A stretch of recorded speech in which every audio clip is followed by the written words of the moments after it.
akan memberikan gambar terbaru konvers dari DPR dan juga Pertamina berikut ini. Pegangin tuh. Pak Ramson. Iya. Tenang, saya teriak nanti, tenang. Oke. Udah ya? Oke. Siap. Baik, Assalamualaikum warahmatullahi wabarakatuh. Waalaikumsalam. Selamat sore, salam sejahtera untuk semua yang kami hormati rekan-rekan media. Pada sore hari ini, Komisi 12 DPR RI, kami bersama pimpinan dan juga anggota Komisi 12 DPR RI lainnya dari 8 fraksi yang ada, hadir 32 anggota. Kami mengundang BPH Migas dan juga mengundang Pertamina Patraniaga.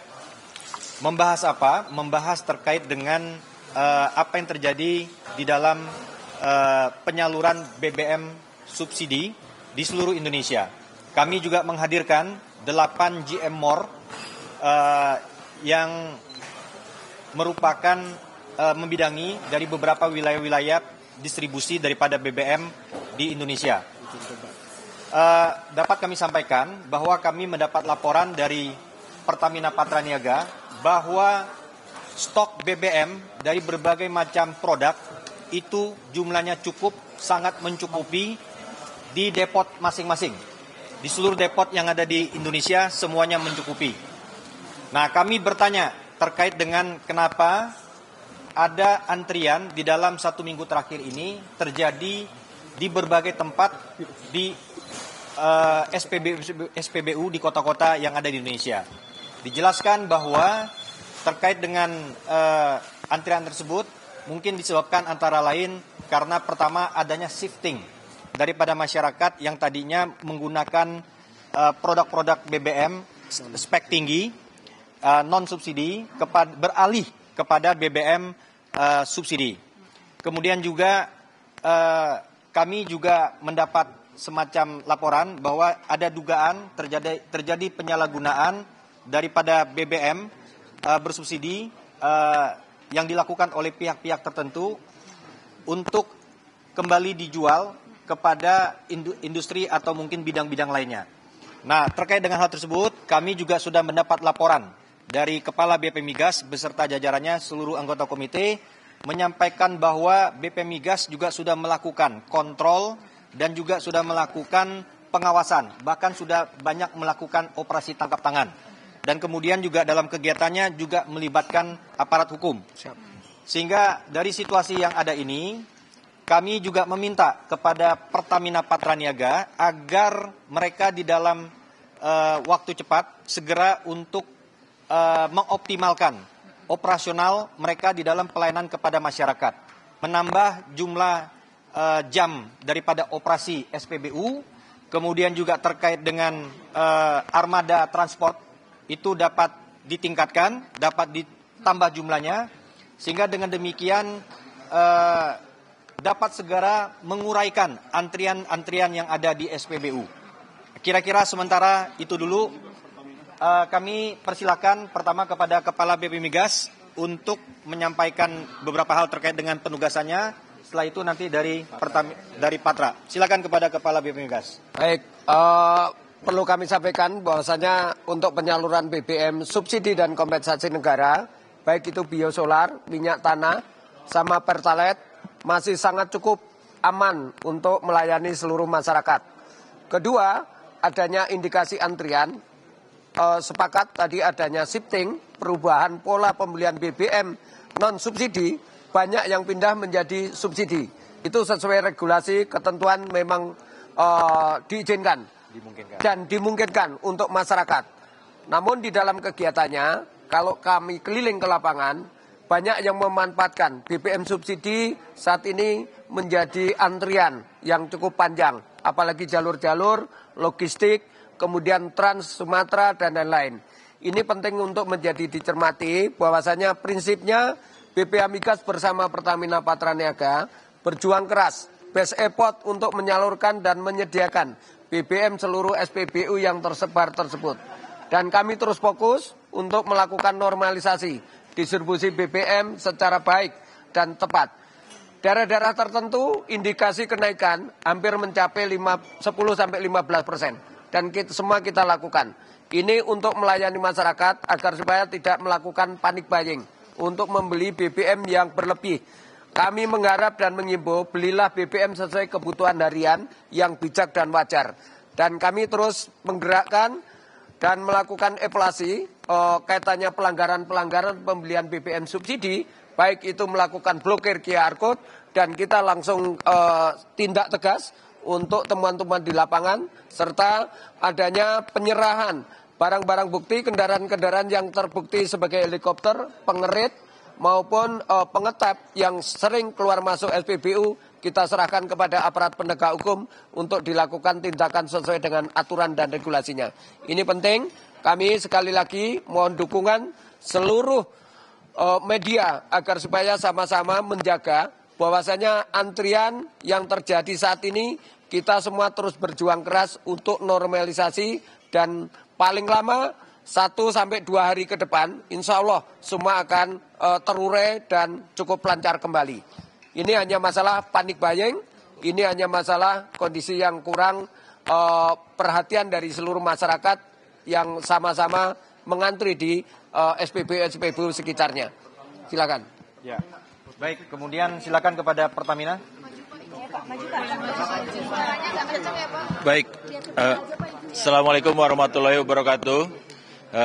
Selamat sore, salam sejahtera untuk kita semua. Saya ingin menambahkan terkait dengan tugas kami di Pertamina Patraniaga tentunya untuk merespon apa yang beberapa hari ini terjadi, yang sudah dan terus kami lakukan, yaitu dengan penambahan armada untuk armada darat, kemudian juga penambahan driver atau AMT-nya, karena memang kita harus beroperasi, mungkin jam kerjanya lebih banyak, kemudian penambahan jam operasi, baik SPBU, kemudian juga pengiriman dari depo ke SPBU. Nah, mudah-mudahan itu juga bisa mengurai dalam waktu lebih cepat. Nah, ingin saya sampaikan juga bahwa mohon juga masyarakat tidak terlalu khawatir bahwa secara stok nasional kebutuhan BBM dan LPG kami senantiasa kita siapkan lebih dari cukup, dan ini nanti akan kita uraikan untuk distribusinya lebih cepat ke SPBU dan retail. Demikian mungkin yang bisa saya sampaikan. Kalau stok untuk BBM nasional itu rata-rata di 14 sampai 40 hari, itu berbeda-beda ya, karena ada yang mungkin sekarang Pertalite dan biosolar rata-rata sekarang di 15 harian, 15 hari. Nah, ini yang tugas kami adalah untuk mengurai bagaimana itu sampai ke SPBU ini bisa lebih cepat, karena di beberapa titik mungkin yang harus kami resolve itu secara segera supaya tidak terjadi antrian. Demikian. Sumatera sudah laporan tadi pagi kan sudah normal, karena kami 2 hari terakhir kita tambah armada dan juga tambah drivernya ataupun awak mobil tangkinya. Nah, memang ada juga kami dibantu dengan tenaga keamanan TNI Polri adalah untuk memastikan pengamanan distribusi BBM itu sampai di tujuan yang di SPBU yang dimaksud. Gitu. Tapi klarifikasi sedikit, ada pernyataan dari Pak Bobi, Gubernur Sumut, bahwa kelangkaan kemarin itu salah satu faktornya adalah adanya pemberhentian massal supir truk BBM. Nah, ini bagaimana tanggapan dari Pertamina, Pak? Nah, itu yang mungkin yang untuk merespon kedisiplinan daripada armada ataupun truk tangki tersebut adalah memang kita kan ada rule ya, ada regulasi. Kalau memang yang ada melakukan pelanggaran ya kita tindak disiplin. Nah, kemudian sebagai backupnya tentunya kami juga menyiapkan backup untuk supaya kekosongan itu tidak terjadi. Itu yang kami lakukan saat ini dan juga ke depan. Demikian mungkin. 3,61 juta KL berarti itu stok Pertalite saja atau apa yang tadi dipaparan? 3,61 itu solar, semua itu BBM semua. Ya. Ya. Oke, cukup kira-kira. Baik, Bapak sekalian, intinya begini, kami berharap dukungan dan kerjasama daripada media disampaikan kepada masyarakat bahwa yang pertama terkait dengan stok BBM kita cukup, nggak ada masalah, ya. Jadi dengan demikian kami berharap tidak terjadi panic buying, tidak terjadi antrian-antrian yang disebabkan karena orang merasa gelisah, jangan-jangan nanti barangnya nggak ada, kan seperti itu. Padahal barangnya cukup. Sekali lagi ingin saya sampaikan bahwa situasi yang kita hadapi sekarang jauh lebih kokoh, jauh lebih kuat, jauh lebih siap dibandingkan 3 bulan yang lalu misalnya. Ketika terjadi geopolitik Selat Hormuz begitu memberikan tekanan kepada kita, sekarang terkait dengan penyediaan dan pengadaan daripada BBM, itu dapat dipastikan baik itu dari Pertamina maupun dari BPH menyatakan cukup kuat, tidak ada masalah. Kemudian terkait dengan harga, ingin saya sampaikan BBM subsidi dijamin sampai tahun fiskal 2026 tidak ada perubahan. Pemerintah menjamin itu, DPR mengawal itu. Sehingga dengan demikian kita berharap bahwa ketahanan energi Indonesia merupakan suatu hal yang dapat kita banggakan dan dapat kita pertahankan. Kira-kira demikian? Nah, kalau itu nanti ada rumusannya. Ini kan yang saya tahu dari Pertamina itu kan setiap sebulan sekali melakukan perhitungan. Ya, sebulan sekali melakukan perhitungan. Nanti mereka akan ada mekanisme dan hitungannya, dan itu nanti akan ditentukan finalnya oleh Dirjen Migas, seperti itu. Pak Kepala, tadi Bapak sempat bingung kalau misalnya dalam 2 hari bisa terurai, itu berarti dijanjikan 2 hari ini masalah antre-antre di beberapa daerah SPBU itu bisa hilang, Pak, apa gimana? Pak Kepala, silakan. Baik, jadi tadi sudah dijelaskan, ini Pertamina Patra Niaga regional maupun pusat. Itu tadi pernyataan dari Ketua Komisi 12 yang bertemu dengan pihak Pertamina untuk merespon kelangkaan BBM yang terjadi di sejumlah wilayah termasuk juga di wilayah Sumatera. Saudara, kami akhiri breaking news sampai di sini. Selanjutnya Anda dapat menyaksikan program Kompas Petang yang akan hadir sesaat lagi.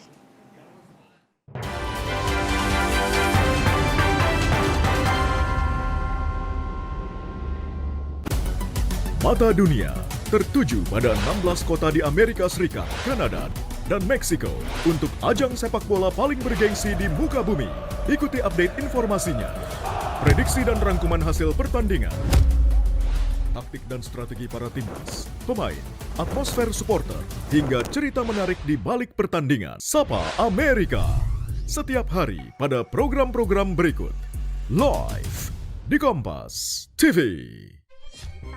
Kami mencari tahu, mendengarkan lebih utuh dan mendalam. Kami mempertanyakan rasa keadilan. Klarifikasi. Masa kita saling melengkapi, bisa menyuarakan apa yang menjadi rosonya publik. Kami, Rosi. Ruang OPD. Sumber informasi.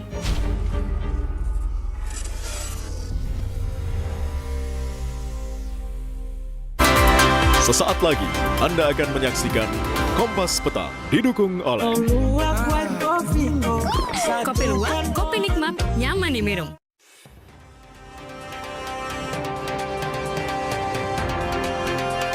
Amerika Serikat menyatakan telah menyelesaikan gelombang serangan udara terbarunya ke Iran. Pejabat Iran menyebut serangan AS ini telah menewaskan lebih dari 35 orang.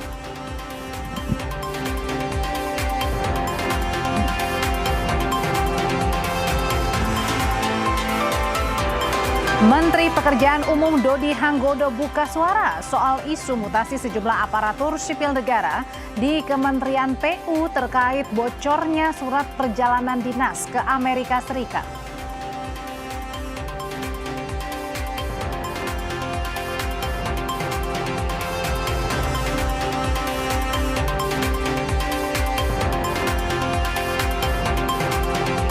Kejaksaan Agung membentuk tim khusus beranggotakan 9 jaksa untuk menyidik ex-Jampitsus. Mayoritas anggota tim merupakan jaksa yang pernah bertugas di KPK. Apakah tim 9 bisa tuntas mengungkap kasus ini?